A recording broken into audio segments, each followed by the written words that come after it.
Bakit ka iinom ng tea or tsaa? Dahil dito sa mga benepisyong maibibigay nito sa'yo. Una, ang tsaa, particularly ang green tea, ay may calming effect, nakakakalma.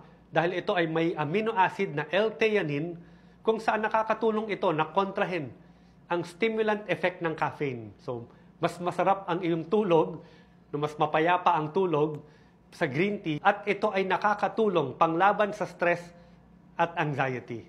Pangalawa, nakakatulong ito sa pagpababa ng blood cholesterol at pagkontrol ng blood sugar. Nalilesen ang risk natin sa heart disease. Pangatlo, nakakatulong ito sa digestion at pag-regulate ng ating bowel movement.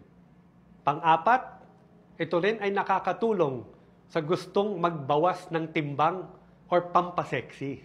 And panglima, ang tsaa or tea ay nakakatulong rin magpababa ng risk for cancer. Kaya in general, it will help us live longer.